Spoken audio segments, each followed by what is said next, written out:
They're I haven't seen them since not last Saturday, the Saturday before. I know I haven't been on here for a couple weeks because I've been birding. But not last Saturday, the Saturday or Sunday before that, like the 16th, 15th, 16th, they moved the baby owls into the woods, and I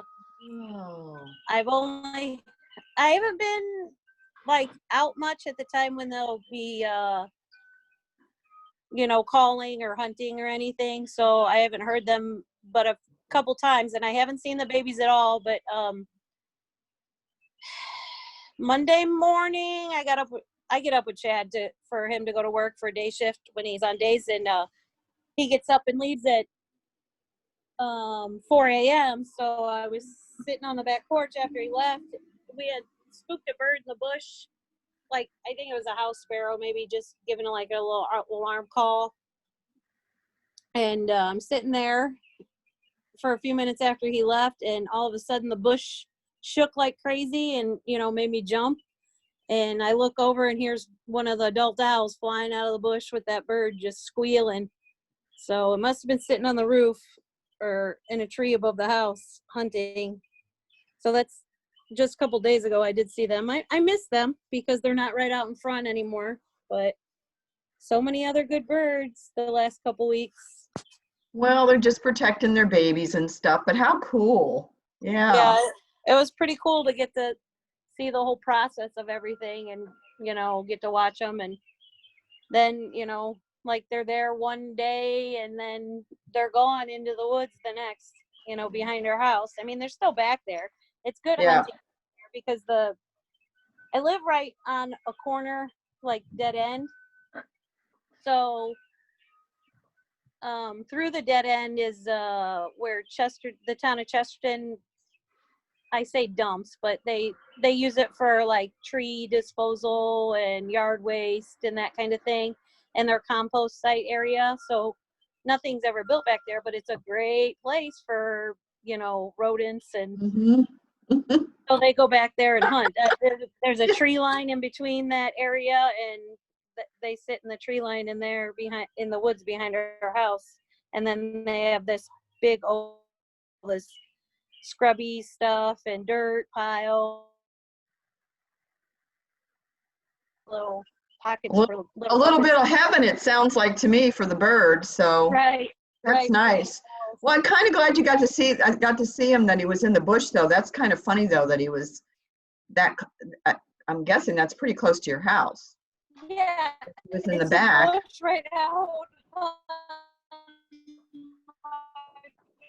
Like, and there's the I'm not sure, but there was a bird roosting in there, and I think it was just a house sparrow, and we kind of spooked it up, and it made a couple alarm chirps, and then 5 minutes later, here's the owl picking it off out of the bush.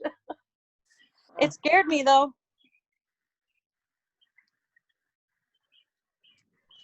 So yeah, I've been out birding a lot in the last couple weeks, just because of migration.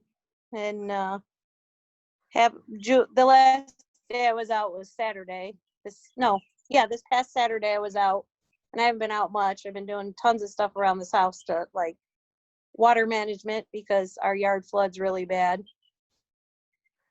But had some really good birds at Grand Kankakee Marsh County Park, which is on the right off of I-65 in Southern Lake County. And lots of mosquitoes. I have about 60 mosquito bites on my legs, which is terrible. But really good birds. Probably the best birds for that day were bay-breasted warbler, Canada warbler, and then I happened to look up and see a bird flying in the air. It was noon, and is a nighthawk flying. And then you're on a levee through the marsh there, and come around a corner, and I said to Julie Bonham, I was like, is that and about the same time she zeroed in on the bird, and we both went, a nighthawk sitting on the branch roosting. So I got some really nice pictures. It's not too often that you get to like actually see them roosting in a tree. You know, it's you know, you get to see them out at night, you know, when it starts to get dusk. But it was pretty cool to be able to see one just roosting in the tree like that.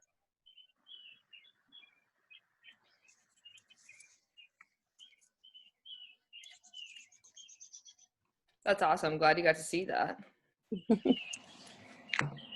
So we will get started. We might have some people join us, but welcome to the last regularly scheduled Coffee and COrVIDs session.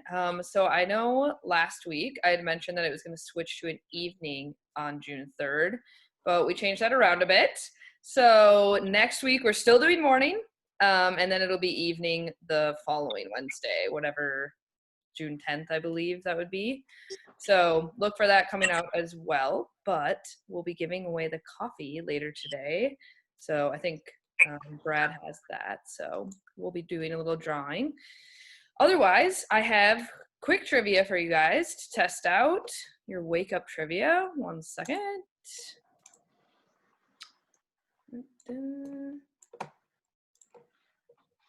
Right. And you can just do this. You can just try to say your answers out loud. We don't have to do quiet right away in the morning. All right, we're doing bird nests. Anyone have ideas? I know. What is it? It is the robin. Good guess. I think I heard someone say that. More eggs. Any guesses? I kind of did some hard ones on you. I picked these all from the Nest Watch program, though, so you can, they should kind of be around in your yard. Is that a house finch? It is a house finch. Nice work.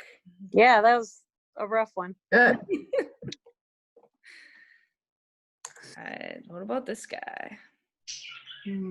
Eastern bluebird. Robin with somebody else. Nice guess. Bluebird. That is the Eastern bluebird. Egg ones. They're a little bit bigger. Chicken. Chicken. I was waiting for someone to guess chicken on this one. They're in my refrigerator. Tree swallow. It's not a tree swallow. They are morning. Mallard. Morning. Oh, morning dove. Morning dove. Oh. Right. This one's got the nest with it. Wow. There's your. Oh. There's the tree swallow. Yes, you are correct. Nice guess. Ah. Do they use a lot of different materials, it looks like, to make their nest? Is that pretty normal? Yeah. They usually finish it off with feathers. Really? Where do they get the feathers from? Like, who are they? Other Friends. birds. Other birds? Like, well, I mean, think like, a lot of like those, nicely they fell down, the feathers fell down, or they took it from the bird, you know. Nice nest.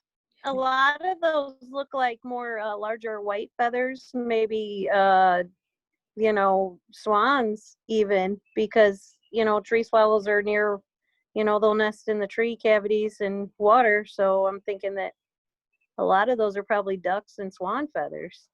Yeah. Yeah. Maybe. Yeah, they do. They prefer the waterfowl feathers. I don't know why, but I think it's probably like you said, because they're near water. Easy to get to. Nice nest, though. Very interesting. Yeah, it's beautiful.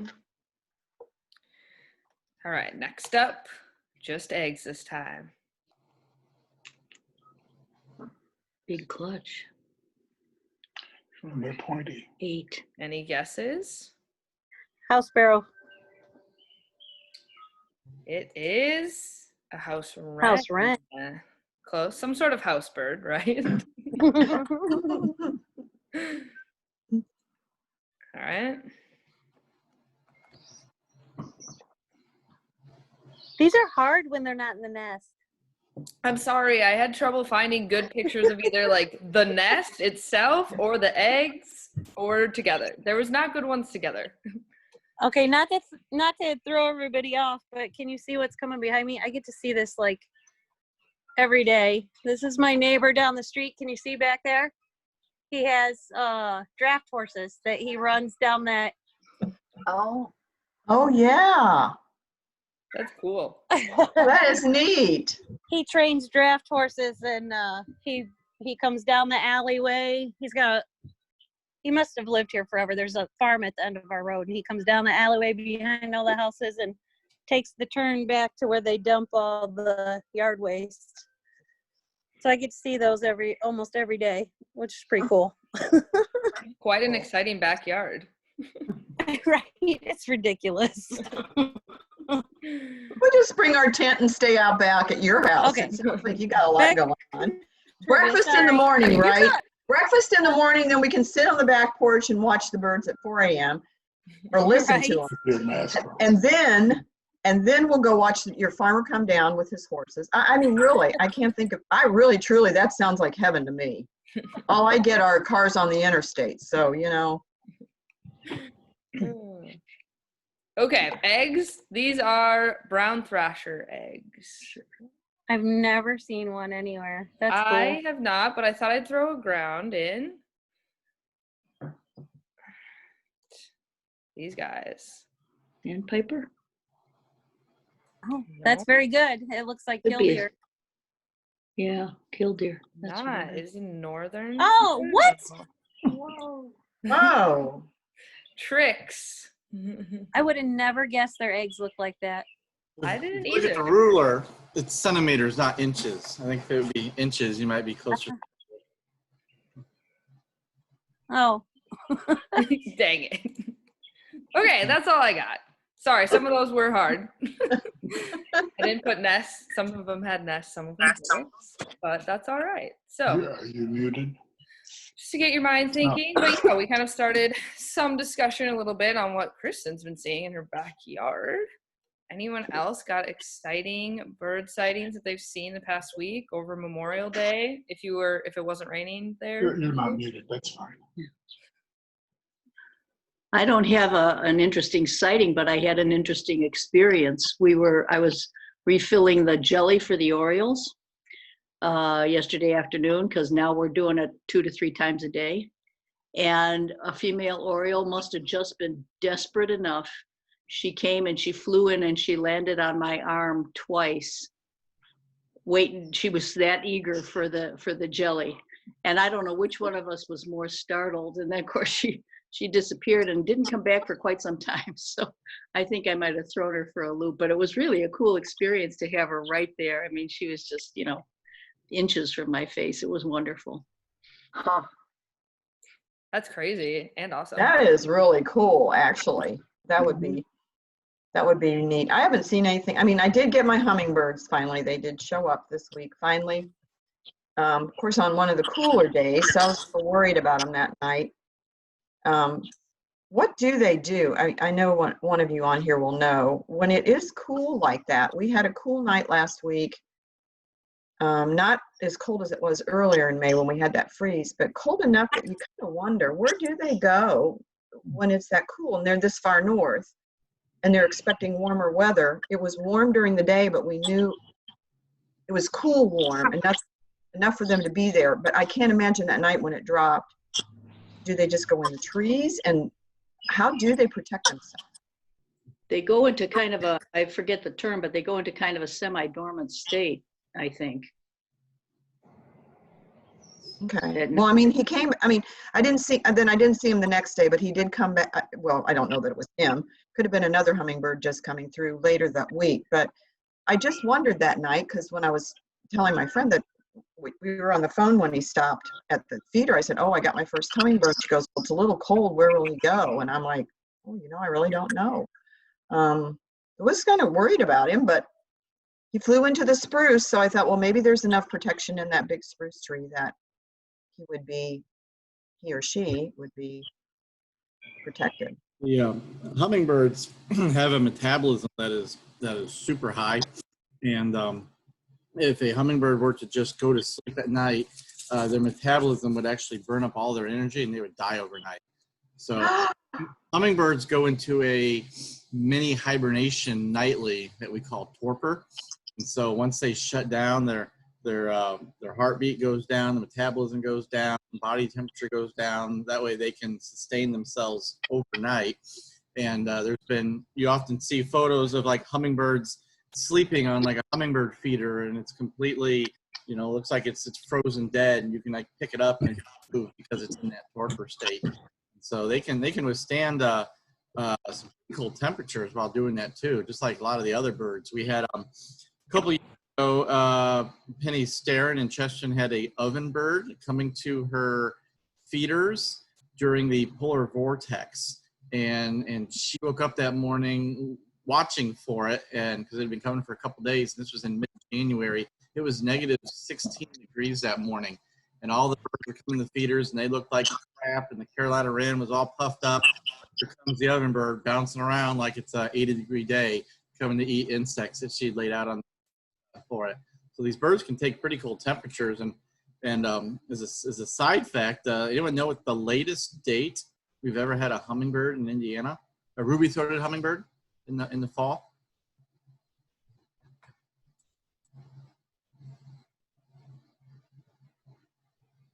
How late? December? December 8th. Close. Later. December, Christmas Day. December 15th, to my knowledge. And there was a hummingbird that was coming to a feeder. On the ground, they were sleep at night and coming back in to get the energy. And obviously that won't sustain them year round, because the hummingbirds need also the protein. That's the insects that they're getting. So it just kind of reminds you why birds migrate. It's not because of weather. It's because of food supply. Yep.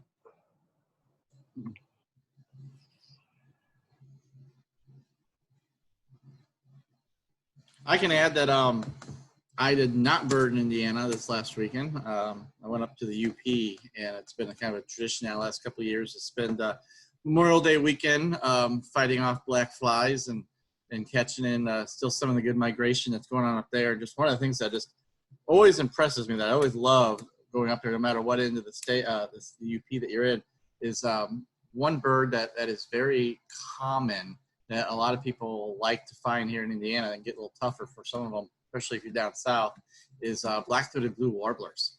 And I hear 6 or 7, every day when I'm out walking around, them calling. So it's kind of neat to hear them, and a lot of the other Northwoods warblers that were already set up on territory. Can't think of anything like really unique though that I saw this year, but the warblers were of course enjoyable, including the black-throated blue. So where were you, Brad, when you did that thing on Saturday night with with Josh Engel? Yeah, that was really good, by the way. It wasn't sponsored by, I wouldn't have seen it if you hadn't mentioned it on the Indiana Audubon website, but it was really being put on by some group out of Chicago, a birding company or whatever. Anyway, that was really I hadn't, the young lady that you had on there that was at the observatory up at Whitefish Point, she was really good. You were good too. I don't mean it that way, because I hear you talk all the time, but she just talked about stuff I had never even thought about, and where she seemed so desolate for her, just to be out there for hours on end, tracking, counting. We can kind of recap that. It was called This Week in American Birding. It's put on by Josh Engel and Bob Dolgan. Josh Engel's the founder of, I think it's called Red Hill Birding Tour Company in Chicago. And Bob Dolgan does some other side projects, and he produced the Monty and Rose documentary. So they've been producing this kind of little video webinar every week or so, and with special guests. And so if you get a chance to see it, you can look up the This Week in Birding, American Birding, with Josh Engel. I'm sure the live feed was recorded and will be posted there. And we talked about longshore migrations, the special bird counts going on in the Great Lakes. And of course, we specifically compared the Indiana Dunes one with the one they do up at Whitefish Point. And Ellison Vlog is from Berrien County, just north of Michigan City. And she was, I remember as a young birder doing these little bicycle birding days, and is now grown up to be one of the counters at Whitefish Point. And that not only doing the counting job takes a kind of a special skill set, but it also takes a special quirky personality, I guess you might say, to want to sit up there at the end of a windswept tip and count the birds as they're flying by for hours on end, and being out there in just kind of the edge of wilderness. So then we recorded that. The answer to your question, I was on the other end of the UP and the Keweenaw Peninsula, so we were recording from Houghton, Michigan, with some very loud ring-billed gulls in the background. They were. It was good. I mean, I enjoyed it. So I hope I can like plug into that every so often. And that was kind of a last minute thing where I just, I think was that Saturday? That was that when we had the rain, wasn't it? The rain kind of put a damper on halfway in the middle of the day when I was in the middle of, just getting ready to get settled in by the pool with my family, finally got a chance to relax. And then like this big storm came through and everybody just went scattering. So anyway, so then I was like looking for things to do, but I'd seen that on there and I thought, well, I hope I can find that again. And so, oh, you got it right there, Brad. Oh, perfect. Well, anyway, it's if anybody has time to listen to it, it's really interesting. Both what you spoke about Indiana Dunes, which we have a lot to be proud about that we have this beautiful area to go to. But what she was talking about at Whitefish just was beautiful. It sounded beautiful too, just very, you'd have to be a patient person to sit there that long. And I know I'm not that patient. So certainly would take a certain type of a birder to do that. But we need all kinds of birders. So, it was just fascinating to listen to. You have to be a very patient birder, and you have to be able to stay focused. It's especially when you got slow days and just kind of a few birds are going by, and that the best bird of the day might fly by any minute, and you completely miss it because you're checking your Facebook feed or something. And so yeah, that would be me. I always remember the kind of something that I observed at some of the lake watches done later in the fall at Miller Beach or Park or some of the other guys was, the guys that really saw the birds, those are the guys that always had their eye in the scope. And so they're just constantly staring in there and from anything. In fact, so that kind of brings it to a sighting that I received this morning. And so the Dunes Longshore Tower goes through pretty much about June 1st. So they're just now wrapping up. But they did have not a confirmed ID, but a very interesting report. And these guys wouldn't send this unless they felt some sort of confidence in it. But it said, be on the lookout, because we just had a very strange looking bird fly west past the tower. Hairy woodpecker sized, never completely ID'd it, but the closest match that we can come up with is American three-toed woodpecker. It was all black with some white barring on the back, and it was, of course, hairy sized in the initial sighting that they had. Very chunky how it looked in flight as well, and continued on. So obviously, not saying that is what it is, but that's a place where if you're going to have something amazing go by, that would be the spot. Blackback woodpecker would be another interesting one. I think we have 12 sightings of blackback woodpecker in the state. I have a question, not on that, but I've seen a lot of comments, and we've noticed ourselves the numbers of colorful birds that have been coming to the backyard feeders. And one commenter that I was reading about said that this year, part of the reason why we're seeing such a plethora of all of those birds is because there's a paucity of insects. There aren't enough insects, and so the birds are much more desperate for the feed from backyard feeders. Is there any truth to that? Are people saying that, seeing that? Is that actually true? Say that again. Well, if you want, I'll talk a little bit to that, because we're looking at, paying attention to all the backyard feeding and all the backyard feeder birds. Every once in a while we get a lot of feeder birds that come through, or a lot of birds that just come through and start hitting the feeders in a season. And a lot of times what that is we had when birds are migrating, you leave in the summer and you go to your wintering grounds and you come back here. So you have 2 different migration times to get through.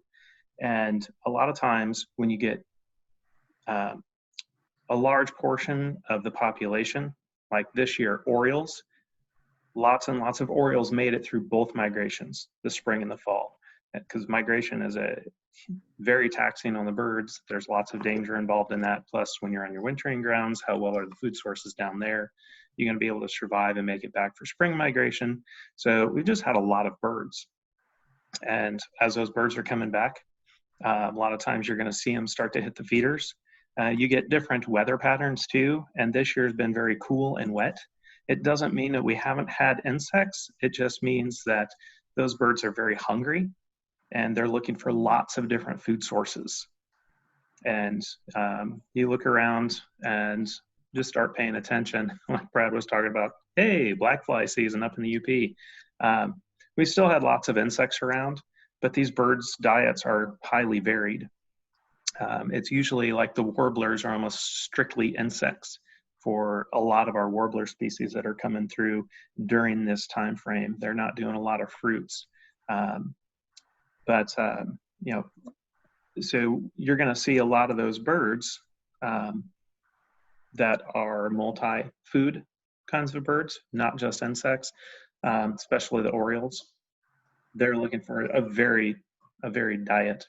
So lots of different insects are out right now. A lot of those warblers, we're feasting on those, just going out and looking. A lot of those warblers usually would be hitting the feeders much more heavily if we had a really low insect year. Brad, have you seen anything differently? No, I just, part of what I'm wondering too is how much, because we're all stuck at home, are we observing these sightings that occur?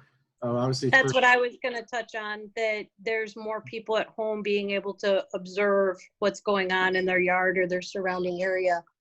The first 2 weeks of May certainly had that, the cold snap that came in, and that's when I started seeing catbirds and indigo buntings hitting feeders that might not normally, you might just have a chance sighting here and there.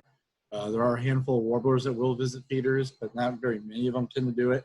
I think of like pine warbler, Cape May warbler, and yellow-throated warbler are kind of the top 3 that I usually think of that'll come visit. But I know, of course, orioles and grosbeaks were the ones that I think hit the hardest first couple weeks of May that I was seeing sightings from.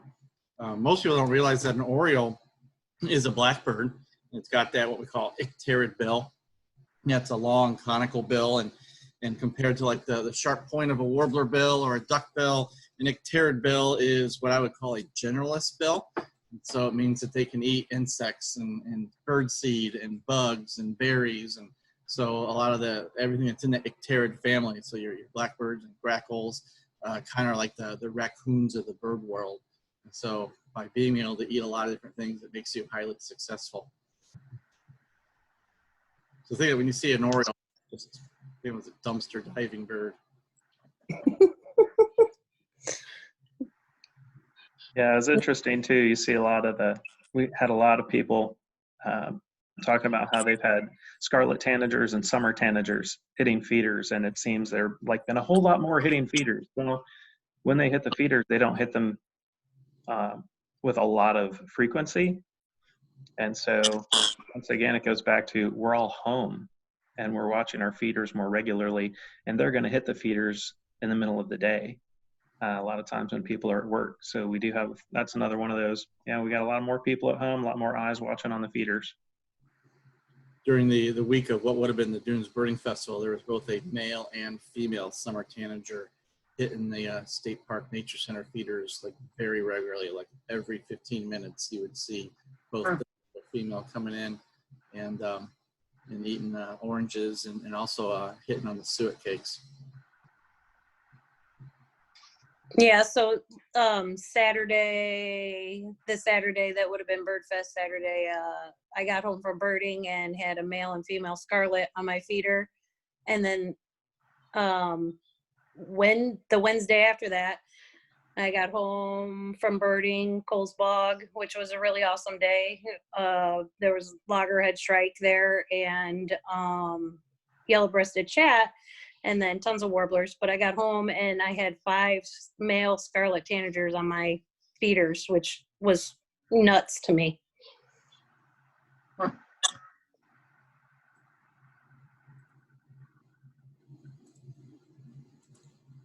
Well, I don't have a feeder at my house up here in Minnesota, but we do have a pond in our backyard. And since being here for like 5 days, I've seen a hooded merganser, a green winged teal, and a blue winged teal. So that's been pretty exciting. I haven't seen a green wing yet this year, so I was pretty stoked. And it's like right in a neighborhood area. So I'm out there with my binoculars thinking the neighbors are going to think I'm nuts, but that's all right, you know.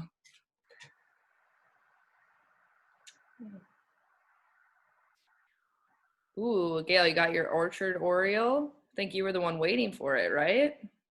Yep, finally did.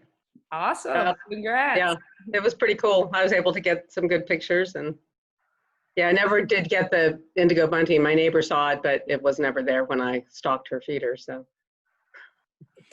That's all right. You got one, right? But yeah, I mean, I think we definitely had more unusual feeder birds this year. We're retired. I mean, I'm not doing any of my volunteer things, so I'm home more and maybe watching more, but I don't think we've ever had such a variety here. We just live in a suburban neighborhood. It's, you know, not just usual lot sizes, nothing particularly wooded or anything. We have trees, but yeah, it's been a different year for us too. I had a female grosbeak I saw more, but I usually have grosbeak stop for maybe a day or two. But this one stayed, I saw her every day for about 2 weeks, and the male once in a while. But I think they've moved on.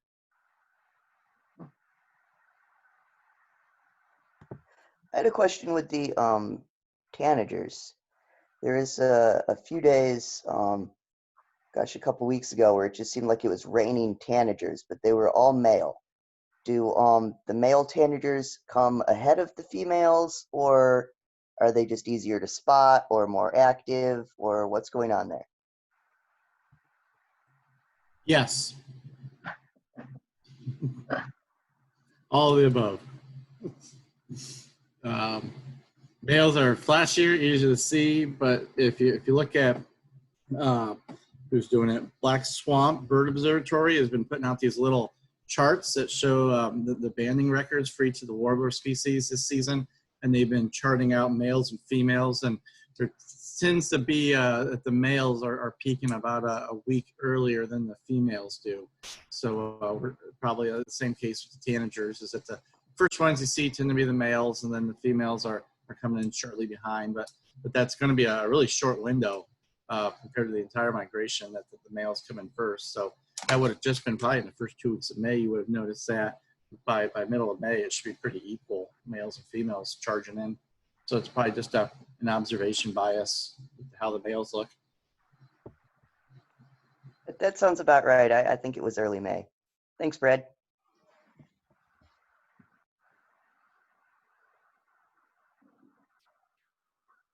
Well, I had another question then. A friend posted a picture. She lives up in Minnesota, but Sam, Minnesota. But it was of a hairy woodpecker at a feeder. But this bird, its white areas look like they'd been coffee stained, and I Googled it and I couldn't really find much on it besides that birds in the Pacific Northwest naturally look that way. But Minnesota is a long way from the Pacific Northwest. Is that natural variation, or does something stain them, or is it very, very lost?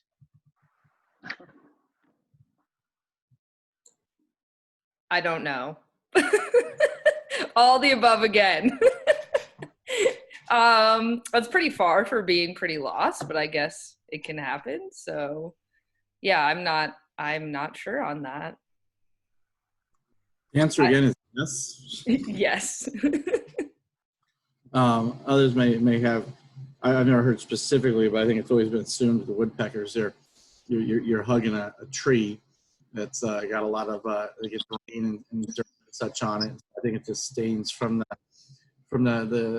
bark and the resins and such. And of course, I think if you're even farther up in the Northwoods or areas dominated with pine, you're going to have, more of that kind of tannins and such that are leaching into the bird's feathers. And I tend to notice staining a lot on, it seems like Harry's particularly, but Downies as well, and especially in the vent area or down in the tail feathers.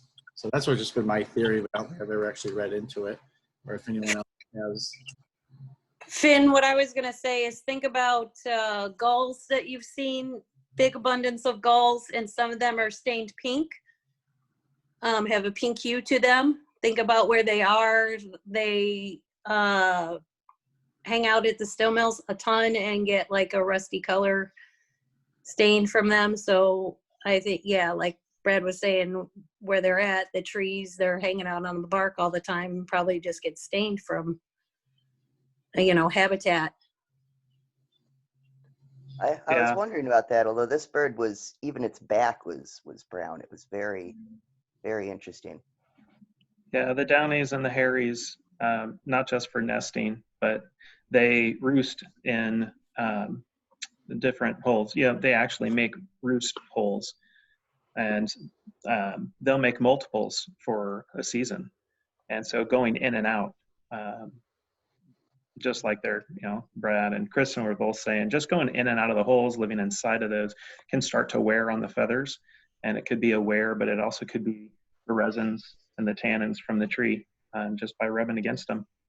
So it just depends on the individual bird and what kind of trees they're living in. We could test that in all our white shirts and everybody hug trees for the next week. And then we're going to report back how each person looks. Maybe rub around on them too. Tree huggers. Yeah, the neighbors wouldn't think anything unusual was going on. And then for our baths, we take baths in muddy rain puddles like the birds do. Yeah, we'll see how we look after that.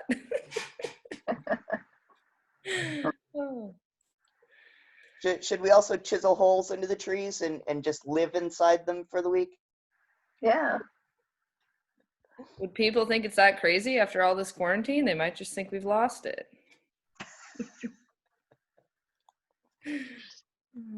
Technically, if you really want to think about it, if you live in a house that has wood, you do live in a tree.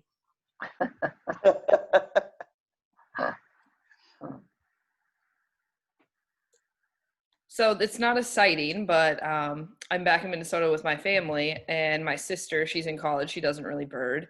And I was like, all right, we need to go check out what's in my parents' backyard. There's some nature trails back there. And she's like, all right, what are we looking for? And I was like, these tiny little warbler things that are going to be way up in the trees.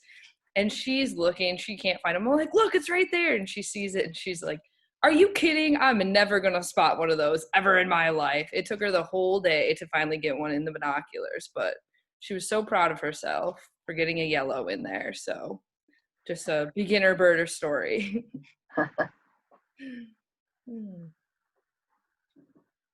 All right, anyone else got exciting? I did have a question. I know last week we asked what bird you're trying to see before migration ends or as it's kind of winding down, but I was curious, what have you guys been most excited that you did see already for migration now that it's kind of wrapping up? What was the one or two, if you have to pick two, that you were most excited to see, even if it isn't rare or whatever? So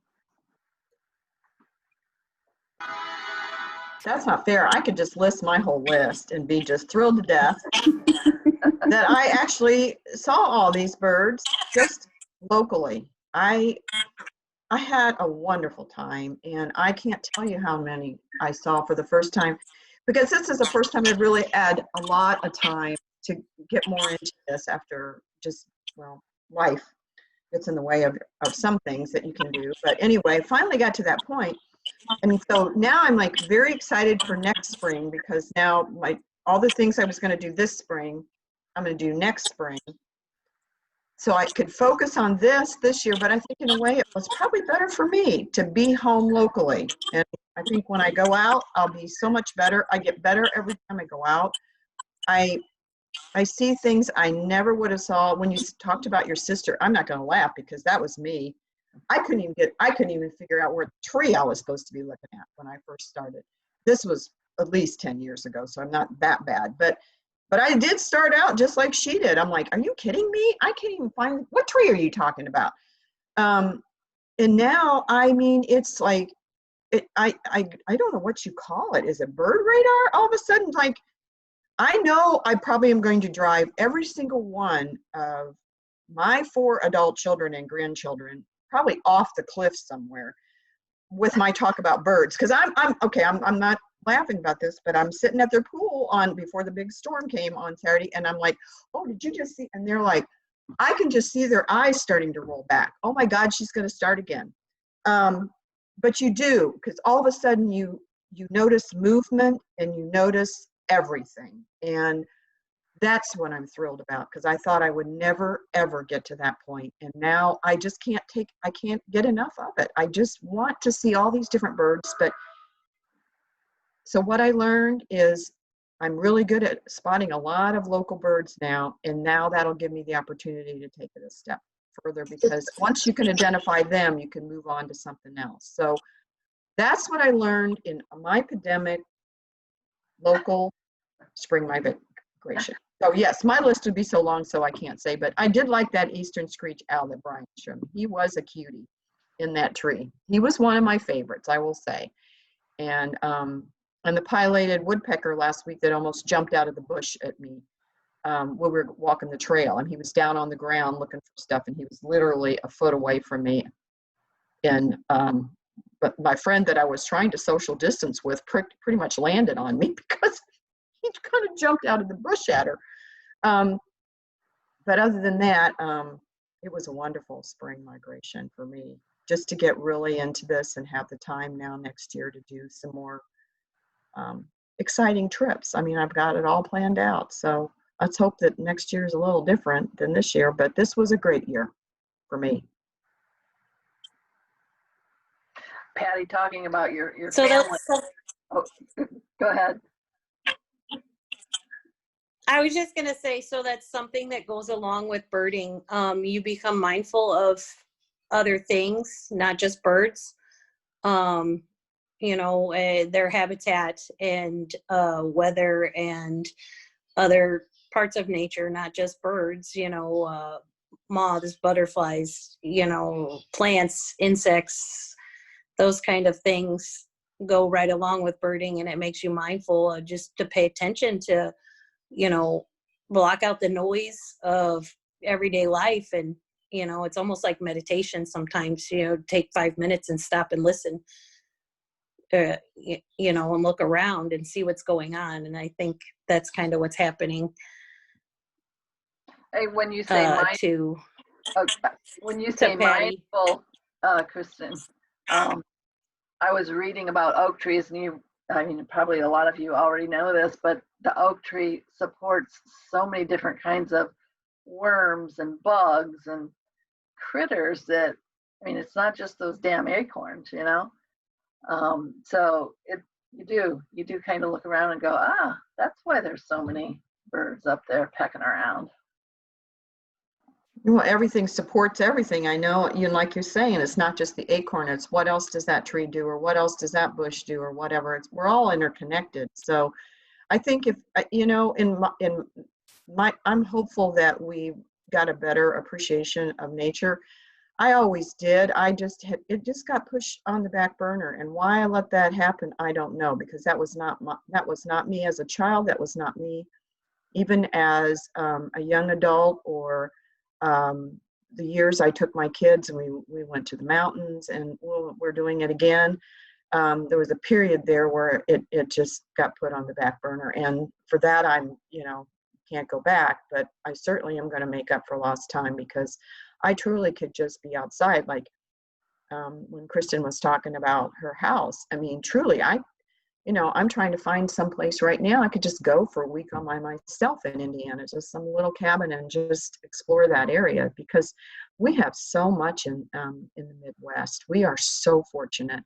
A number of birds, a variety of plants, and summertime is so, I love the sunshine, and I don't know, it's just a great time. And so this was a good spring, considering that I didn't get to do my Indiana Dunes trip. I didn't get to do my Goose Pond trip. I didn't get over to the Black Swamp.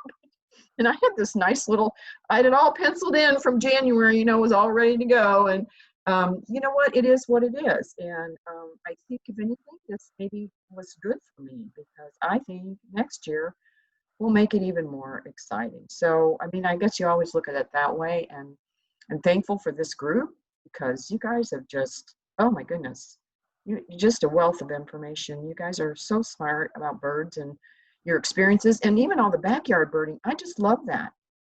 I just love that. We're all doing a lot more backyard birding, and that really, to me, is quite entertaining.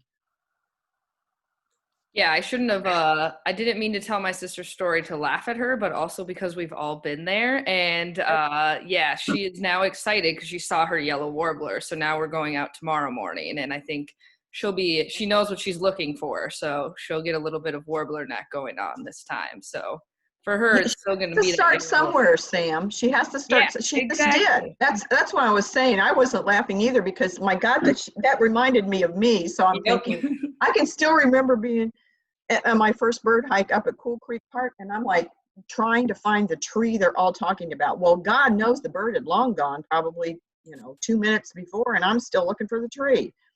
So, but that started the interest, and that was probably 10 years ago. So your sister's got a lot of years ahead of her. My goodness. Yeah. All right. Anyone else got the thing that they were most excited to see this migration period? Otherwise, I do have a little ID game left. I think I just wanted to say this. The one that I probably would say that I was excited the most about is indigo bunting, because they seem so rare, and we had one, maybe two, that came back several times. So it was the sheer volume and the sheer color this year that was really remarkable. But the other thing that was interesting to me was that this was the first year I had a chance to really look at sparrows. And I was able, to my great surprise and gratification, to identify several sparrows that I would never have even noticed the difference in a couple of years ago. So I was pretty excited about that. And I have to just shout out to my husband, who has put together the most remarkable backyard bird feeding station. It just looks professional, and I think that helped bring in tons and tons of different kinds of birds for us, especially since we were home so much. So for me, this year, a lot of it was like waiting for the kids to come home. Okay, I've checked off the Oriole, and I've checked off the Hummer, and I've checked off the bunting. So now that I know that they can come to our feeders, it's like every year I expect to see them back. And the spring is not complete until they all show up at least once. So that was kind of a fun thing.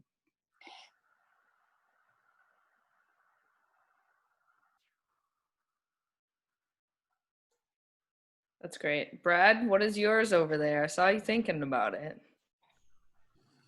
I'm not sure. Been fun. I remember in May in the dunes, it seemed like I ran into several golden wing warblers. And that was kind of a highlight for me. But probably hands down, 202 Cape May warblers on Friday, May 15th. During the mega flight that we had at the Dunes Longshore Tower. That will probably go down as the most that I will no doubt see in my lifetime, and probably already was more than I'd ever seen in 30 years of birding. But that was a pretty amazing story, Brad, when you told that story. I've heard you talk about it a couple times, but I can't even imagine standing there and not being able to put your binoculars down for about 6 to 8 hours, or however long you were standing there, because they didn't stop coming. Yeah. I mean, what an experience. What a neat experience. And you probably have years and years of birding. Yeah. Yep. How do they count that many, Brad? Well, because we have so many different species moving at once. So for a lot of species, we have clickers, and so we have expecting to show up in mid-April, and the flickers are going by. You become the flicker. And so we'll have a lot of those going. Then other flocks estimating, like blackbirds by the 10, 100. And then for these warblers, it was just as they're going by, everyone's yelling them out. Yellow rump, palm, Cape May. And so someone's there just with the pencil and pen. Just Oh my gosh. Okay. It's hard for the counselor when he has help because he spends all of his time staring at his clipboard rather than getting a chance to do some of the birding himself because everyone's naming off all the birds. But those guys, they're all just going by as individuals. So just one. And it's just something that it takes practice to get on a bird really fast in flight and get enough of a look to. And for these Cape Mays have this kind of lighter orange color collar. And in flight, you can actually see that little collar on them, and you can eliminate the birds right away. And it's a Cape May flying by. And so that was a benefit for us, where if it was something much duller like Tennessee warblers, it would have been harder to ID those in flight.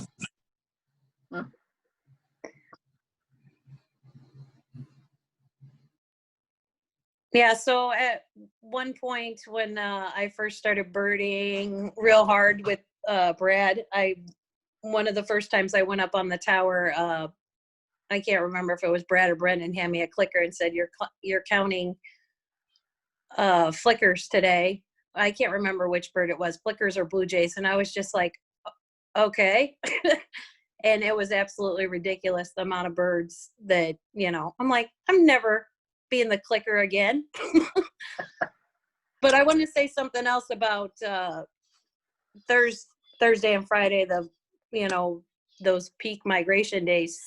Thursday at 129th Street wetland, just the amount of shorebirds that were there in the variety, short-billed dowitchers alone counted 171 short-billed dowitchers, and then there was also Dunlin and spotted sandpipers and solitary sandpiper, yellowlegs, semi-palmated plovers, semi-palmated sandpipers, so white rump sandpipers. It was the most shorebirds in Northwest Indiana that I've ever seen in one spot in, at any time in one spot. And then the next day, birding Southern Lake County at a park called Heritage Park, which is close to Julie Bonema's house, so she birds there a lot, and we went there, and it was unreal, the warblers. You could not think, because you literally had to stop and pay attention to every single call, because there was just so much warbler, buzz and warbles and chips, and it was insane those 2 days. And that park alone, probably the most abundant in all different kinds of warblers at one time that I've ever, seen or heard in Northwest Indiana. It was insane.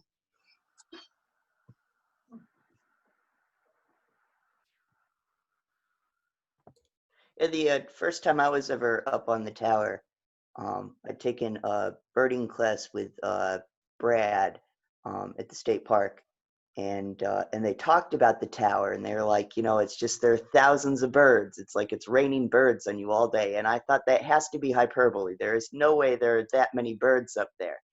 But I went up to look anyway, and it was just birds were falling out of the sky in front of you. There were thousands and thousands of birds. You're like, what is happening here?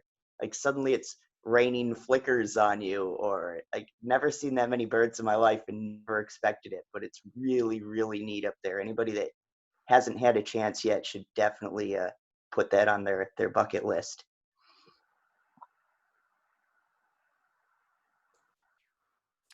Awesome. Well, thank you for sharing, everyone. And I think the past few weeks, we've basically always come back to that May 15th date, and how we're all jealous that we didn't make it up there on Friday morning, but glad other people were there to see it.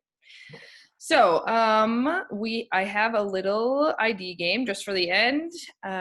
We can just do it over. There's not many of us, so we don't have to do chat or anything. You can just take a guess. I decided that we hadn't done hawks from below yet. So we're gonna do flying hawks. And like I said, we don't have to do chat. We can just do it. There aren't many of us around. So we got this one, Hawks and Turkey Friends. vulture. Vulture. Very good. Sorry, should have specified Hawks and Friends. Red shouldered. Guesses? That was my guess. I'm not sharing if you're right or wrong, just letting other people guess. Broadway. Broadway. It's a Broadway, Broadway. huh. Very good. Ska? Kestrel. Nice work. Small little guys.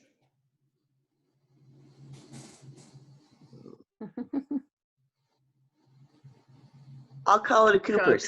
Cooper's? Cooper's, Hawk? Cooper's? It's a Nice red. work. See, you guys know more.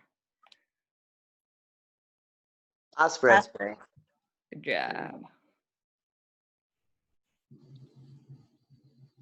That's an easy one.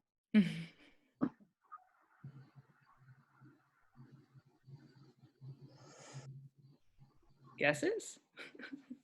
Red tail? Yeah. No. It Is that right? Red-tailed. Really? Yes. Wow, the belly looks different. There's a lighter morph as well, so I took the darker for the picture just to highlight the red a little bit more. But Yeah, the tail looks red. yeah, there's a dark or a lighter morph as well. I think we more often have the lighter colored birds here. That's just what I see usually what see. that's Yeah. Well, trick question then. Mississippi kite. It's a kite. I can't tell which one because my phone's small. Oh yeah, I suppose you're doing it on your phone. It is the Mississippi kite. Ooh. Side picture on it. Sharpie. I don't know. Red shouldered. Is Sharp the chin. nice Yeah. job. Tricky. That's a red shoulder. Red shoulder. Good job. Eventually I would get it. Just keep red shoulder. just pick one species and stick with it. It had to be there somewhere. Peregrine falcon. Peregrine. Yay, Brad, you still That's also not below. I know, I'm sorry. Some of them I could only find like good underneath pictures of the juveniles, so I didn't want to really throw you off. Those peregrine underbelly shots are just a blur. That's also true.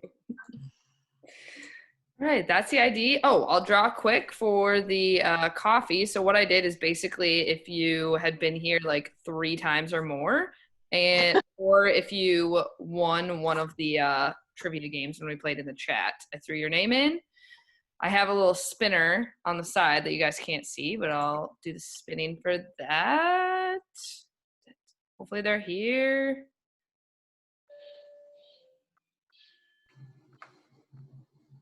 One second, it's working on it. And Finn, you are the winner of the coffee. So I actually don't drink coffee. So why don't you go ahead and spin again and let someone else who would enjoy it. All right, fair enough, fair enough. In my name, I like coffee. Me. I'm pretty sure I've had a pot already this morning. Actually, Really? Me too. Patty, you actually are the winner. Oh, I'm so excited. Thank you all for joining us. I know a lot of you have been here most of the times and participated, so appreciate it. And yeah, next week we're still going to do morning, same time, same place. I'll make a new Facebook event. But then after that, we're doing evenings, alternating every other week, evening, morning. So through June and July. So we'll still be around, but might be evenings instead. So you can have beer instead of coffee. Can we give away beer, Brett? We're discovering. What time will you have it on the evening on Wednesdays? 'Cause that's probably.